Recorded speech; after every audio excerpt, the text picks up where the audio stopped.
You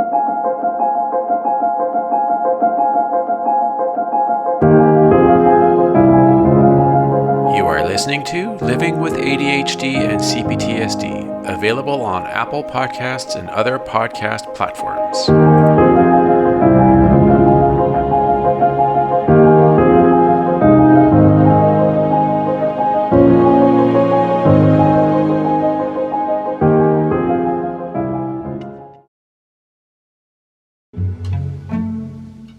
Everybody, and welcome to another episode of Living with ADHD and CPTSD. In today's episode, we're going to talk about focusing and hyperfocus.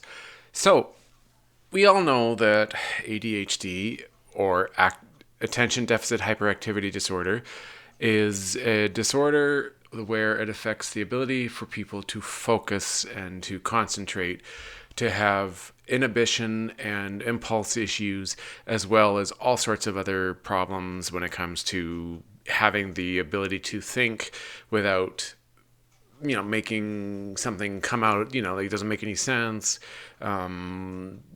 Basically speak without thinking, having all sorts of fatigue issues and difficulty with communication and with logic, and simple things that for most neurotypicals is an easy thing to do, but for us is very difficult. In my opinion, focus is the biggest problem that I think a lot of us have when it comes to ADHD, because without focus, it is very difficult to think, to be able to come up with the proper words. It's hard to listen. It's difficult to remember things. I have read an article where listening is a difficult problem. The ability to remember something that you were told is not easy because of the inability to focus properly, which is why we forget often, even if it's something within the last few seconds of what we discussed. Focus also has a lot of issues when it comes to being able to manage your day-to-day routine, especially if you're doing something and you need to have forethought. Focus also affects working memory. It affects executive function because the brain has a very difficult time focusing, and you basically aren't capable of doing the right steps and having it work properly without really having some issues with focus. So what I'm going to do before I get into it further is I'm going to discuss an article that I've found, and it's basically 7 focus tips for folks with ADHD. Okay. For workers with attention deficit hyperactive disorder, ADHD, or attention deficit disorder, ADD, focus can be hard to come by and harder to maintain. Luckily, there's hope. This article will explain why it's harder for people with ADHD to focus. Then we'll share 7 tactics that neurodiverse people use to great effect to hunker down and get stuff done. Why focusing is harder for folks with ADHD. While the exact mechanisms of ADHD are unknown, research indicates the neurotransmitters dopamine and norepinephrine may play a role. The brains of people with these atypicalities may have lower levels of these neurotransmitters than average people. Norepinephrine mobilizes the brain and body for action. Dopamine gives you a little reward for action. Without enough mobilization and reward, many people find it difficult to start and or finish many tasks. People with ADHD struggle with avoiding distractions, getting back to task at hand after a distraction, getting and staying organized, finishing tasks, paying attention in long meetings, remembering certain things, communicating with others effectively. These struggles can then have second-order effects such as missing deadlines, missing important details in conversations, feeling undervalued at work. Medication that impacts brain chemistry can obviously be helpful, but in addition, many people with ADHD find it useful to change their habits and environments to better facilitate focus. The idea is to work with your brain rather than fighting it. Here are 7 tips that may help. The first 5 concern solo work, while the 6th and 7th tip can help with staying focused during meetings. Staying focused during solo work.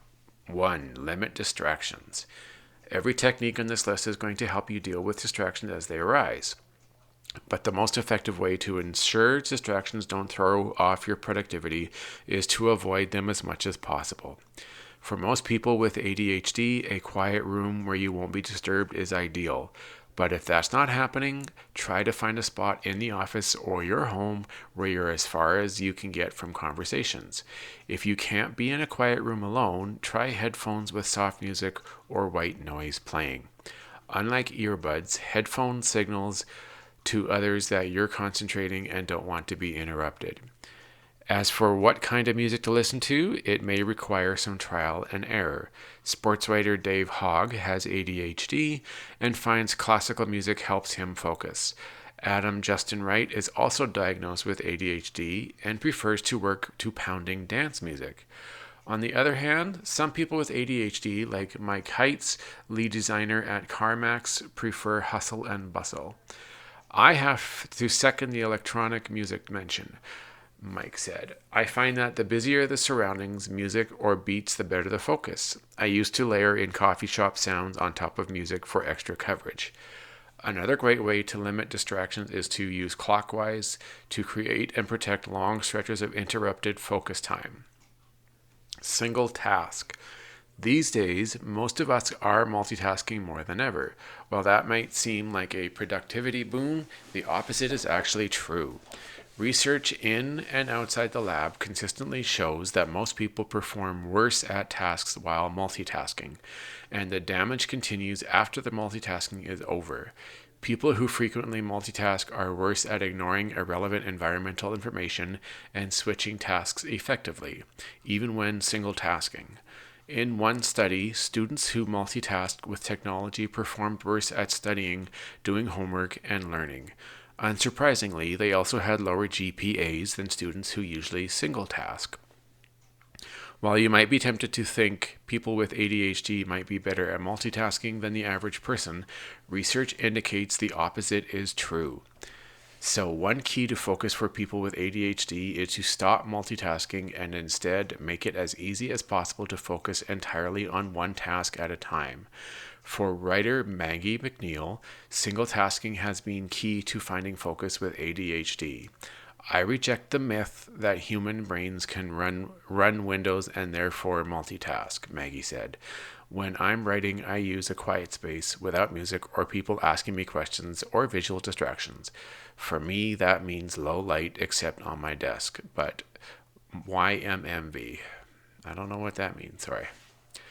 3. Set and reset your priorities daily. Write down your major priorities at the beginning of each day. Susan Lasky, MA, BCC, and SCAC writes, this is a great way to block out annoying distractions and periodically refocus your attention. A daily focus list, a short, bulleted outline of 3 major and 3 secondary priorities, isn't just a to-do list, it's a grounding tool that keeps your head out of the clouds and focused on what's really important. If you need help deciding what's a major priority, try the Eisenhower Matrix. The Eisenhower Matrix is a block with 4 quadrants. So, the box says, on the top left corner, urgent, do it now. And on the left-hand side, it says important. On the right box says not urgent, decide, schedule a time to do it. At the bottom left says not important, delegate what can do it for you, or who can do it for you. And then the bottom right corner, not urgent, not important, is delete. Eliminate it. All right. Try the Pomodoro technique. Speaking of single tasking, let's talk about the Pomodoro technique. In the late 1980s, Italian business student Francesco Cirillo needed to figure out the best way to get more done in a day. One day, he tried using a kitchen timer to break up his projects into 25-minute work intervals with 5-minute breaks. After 3 rounds, he would take a longer break for 30 minutes. So, it's 25-minute working, 5-minute resting. Cirillo discovered this method allowed him to study and concentrate best. He named his technique after his kitchen timer, which was shaped like a pomodoro, aka tomato in Italian. Research shows that it is an effective time management technique for many people, including people with ADHD. Breaking up work sessions into short sprints can help with focusing on a single task. In June of 2020, Dean Kissick explained how, during a global pandemic, he was able to descend into a Pomodoro-fueled delirium of work, creativity, household chores, tasks I've been avoiding for years, self-betterment, and random undertakings from morning to night. The Pomodoro technique also encourages productivity-boosting breaks and consequently increased motivation. Build a parking lot. Lasky also notes that for people with ADHD, the distractions often come from inside the house, so to speak. When racing thoughts or imaginary scenarios distract you from a task, instead of letting your anxiety and imagination run free, try putting them in a parking lot.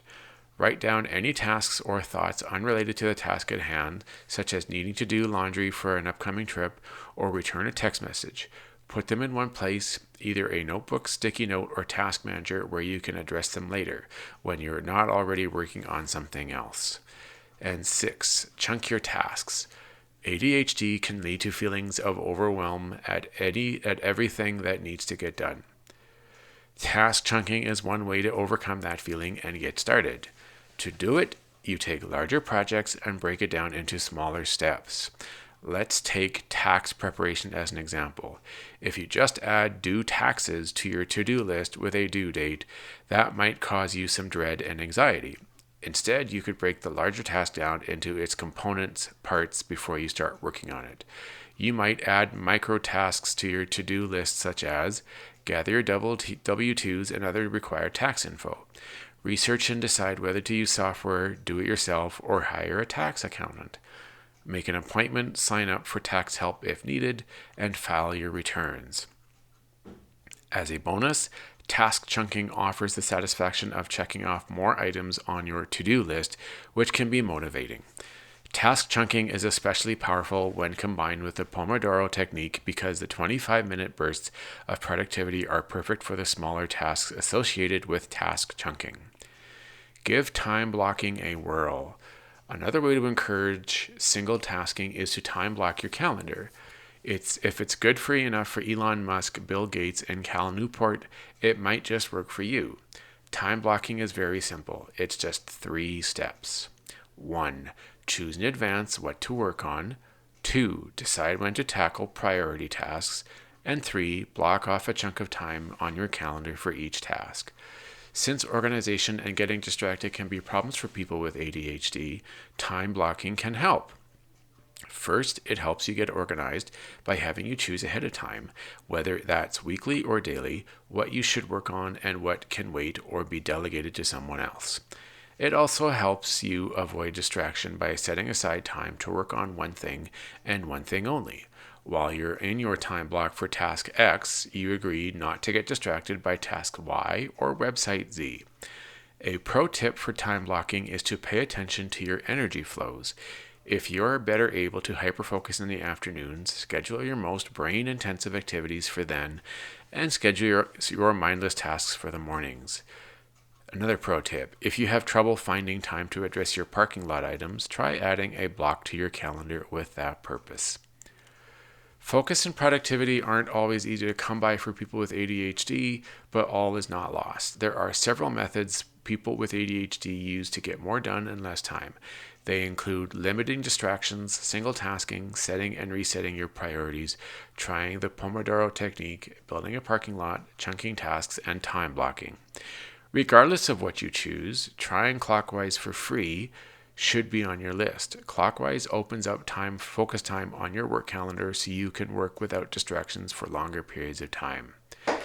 Clockwise is a software program, just in case you're wondering. So yeah, the biggest thing with focus, like my issues that I have, is that when I'm trying to focus, every little thing seems to distract or seems to take my focus away. And it can be simple things. Like if I'm I have a living room where there's a lot of distraction material outside on the other side of the living room window, plenty of distractions inside the living room. The TV could be running. There's little things all over on the walls. So it really, these kind of things can take my focus away. They can distract me from doing what I'm doing and get it done on time and efficiently. So the hardest thing that, like I you guys probably have this problem too, and I'm sure if you notice when you're sitting and you're talking to someone, or you're reading a book, if you are able to read a book, or if you're watching a program, or you're writing something down, you often have your eyes get pulled away by things. And I don't mean like one thing. It can be one thing, but more often than not, it's multiple items like that are all within the range of your vision. For example, I can be sitting at the table and having a conversation, and I'm looking, and all of a sudden my eyes just get pulled away by like a person walking their dog down the road or down the sidewalk across the house. And of course, my eyes go to them. And then it's not like I'm watching them going down the sidewalk and that's it. I look at them for a few seconds, and then I look at the tree, and then I look at like the grass, and there's like a bird that flies by, and then I look at the other tree, and then I look at the car, and then I notice that the car is like a certain color, and then I notice that the grass is really long, or I notice that the leaves are blowing in the wind. Like it all these different things occur all at once within like 10 seconds. And so my focus is completely blown. And so what happens then is the ability for me to listen and remember anything of what was being said in the conversation that I'm involved in is basically gone. I'm not able to remember it. A lot of it has to be repeated, and it makes me look like I'm being inconsiderate and not caring or not really thinking about it. And the reality is that I am. And that's a major issue that occurs with me every single day. I get often distracted even by little things, and it's amazing how quickly they can get in the way of what you're trying to do. I think some good examples are when I'm doing dinner, prepping, like going through the routine of cooking. I cook 3 different things during the evening for dinner, and something can easily distract me. And then I might forget to be on time cooking a certain item of like one of my food items, and it might burn because I've been distracted. And instead of focusing on what I'm doing on the task at hand, my mind gets pulled away, and all of a sudden 5 minutes passes and I'm completely oblivious to what's going on. And then my mind just kind of goes, oh, right, dinner, oops. And I go and look, and then I might get lucky and not burn it, but there's a good chance that I probably already have. It's a very frustrating thing. And like I said at the beginning of the episode, focus affects so many things. And it's really extremely frustrating, and it causes a lot of issues because it can, and also can be very dangerous, as I'm sure a lot of you have noticed. When you're driving, or when you're walking down the street, or you're maybe on a bike, or you're doing multiple things at one time, your ability to focus is extremely poor. So you gotta be careful, or you could run into something or hurt yourself very seriously. Okay, I'm going to take a break, and when I come back, I am going to switch gears, and I am going to talk about hyperfocusing, which is a different thing. It is a focus related situation with ADHD, but it is nothing at all like what I've been talking about previously. All right. I'll talk to you when I get back. Okay. Later.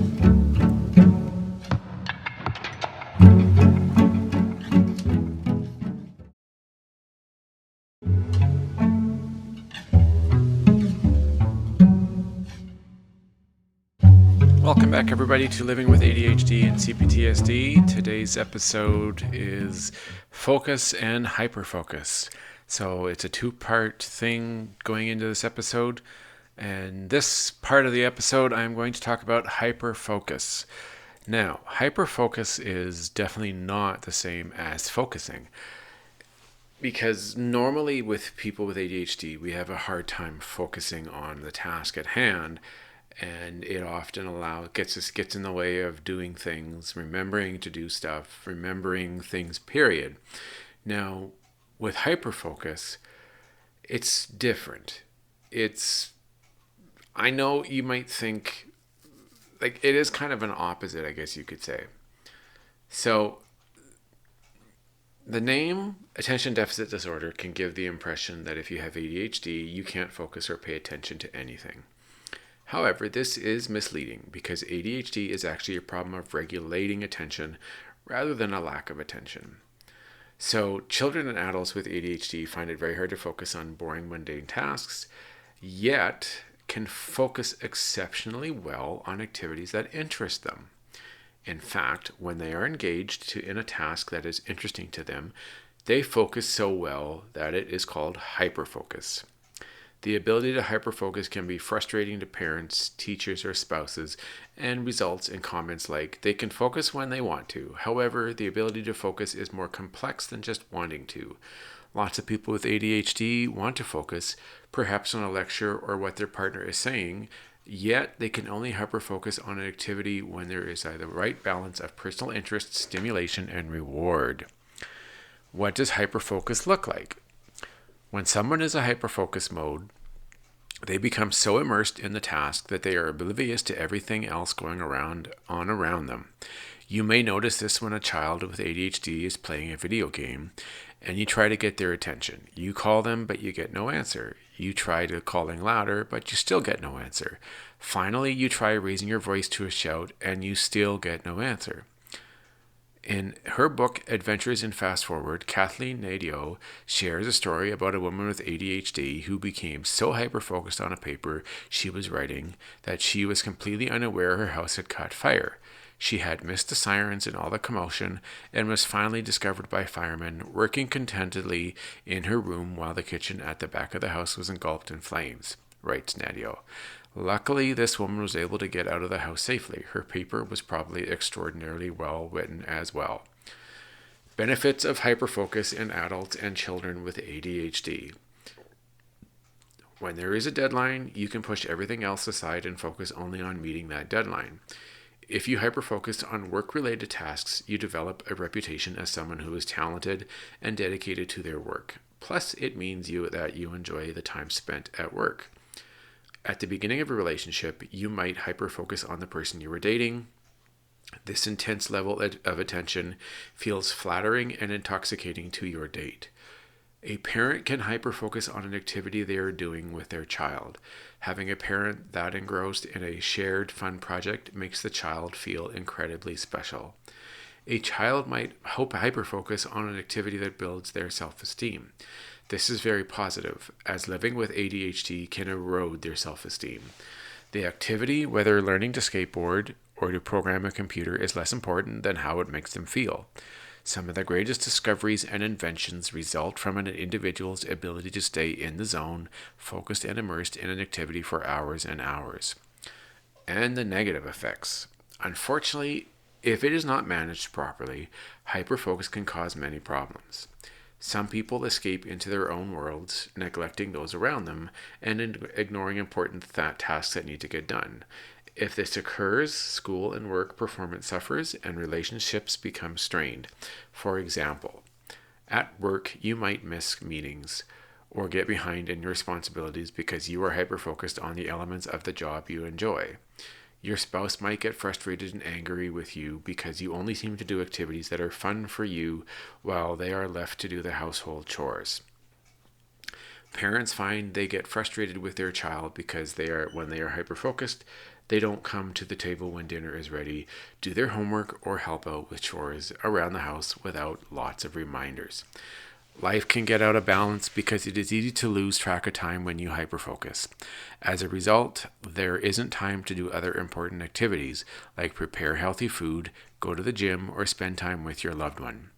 You can become critical of yourself and expect yourself to always be able to focus.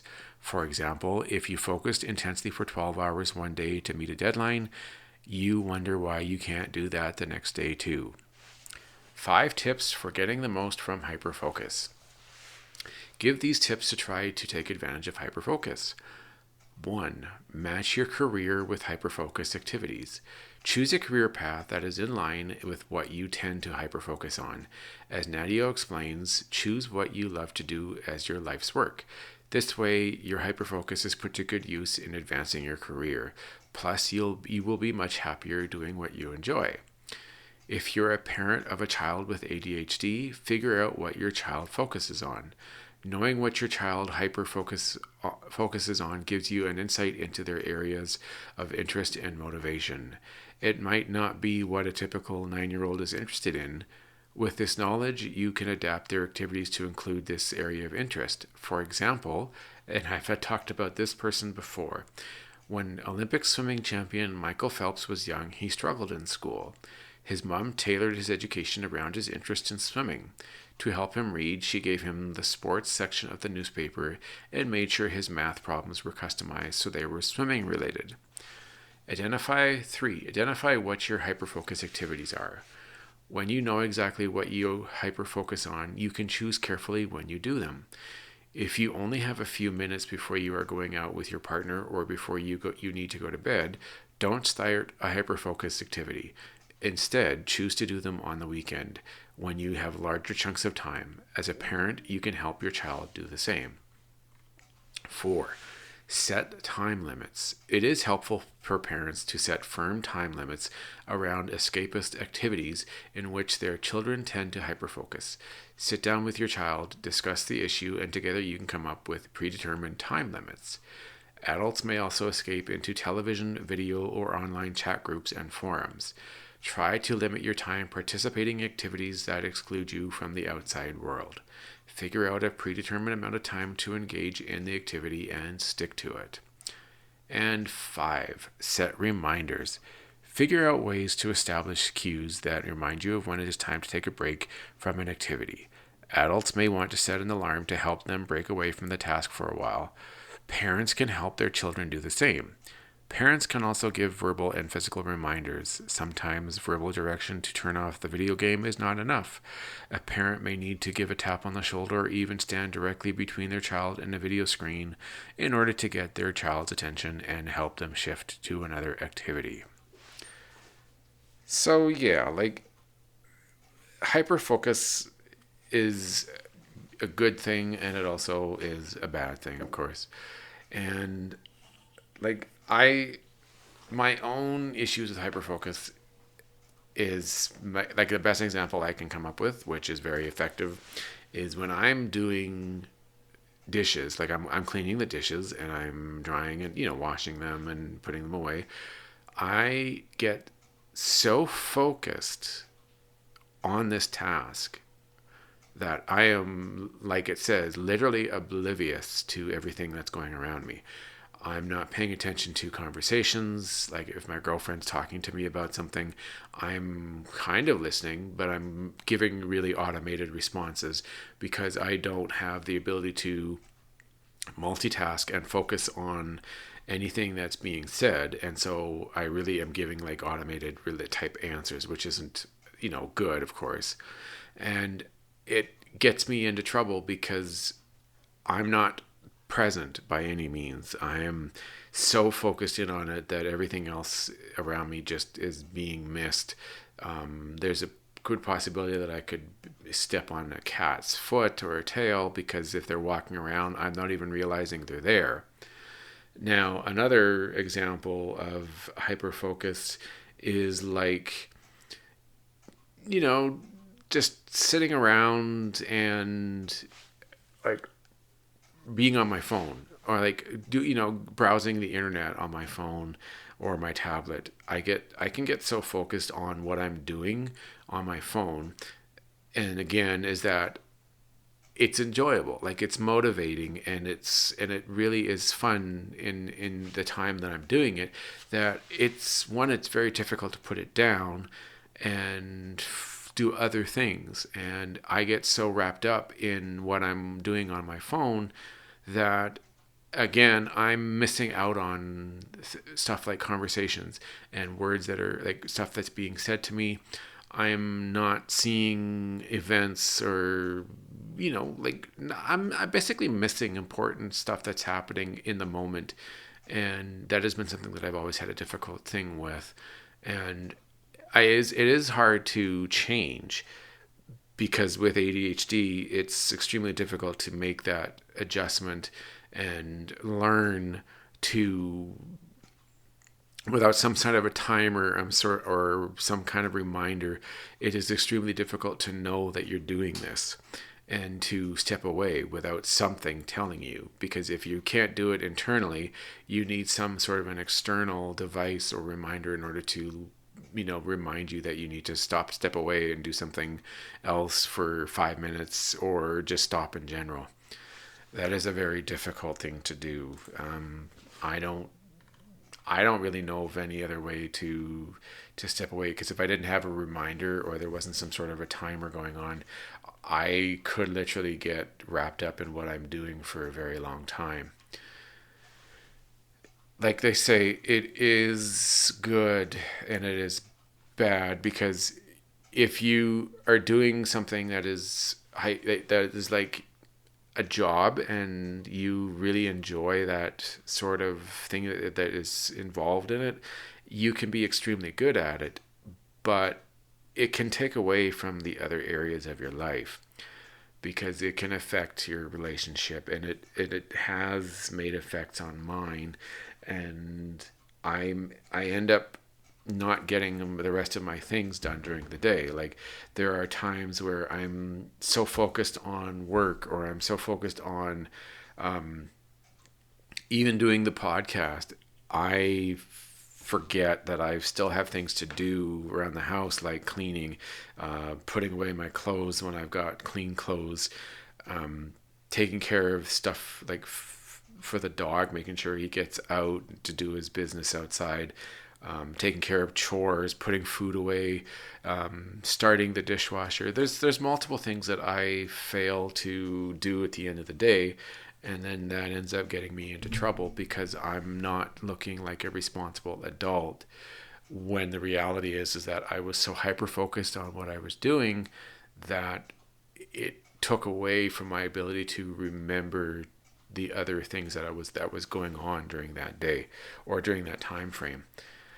It is difficult. So yeah. All right. Can you train ADHD hyperfocus?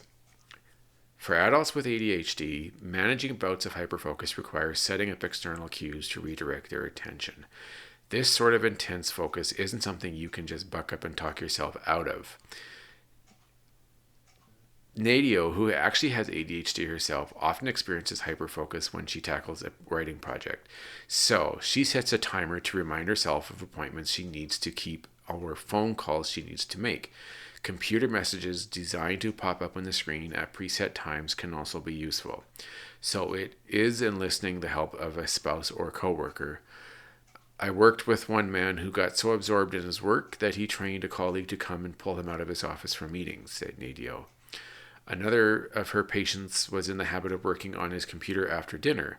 He would completely zone out, to the point where his wife would go to bed and he wouldn't even notice. He'd just keep working until 2 or 3 in the morning.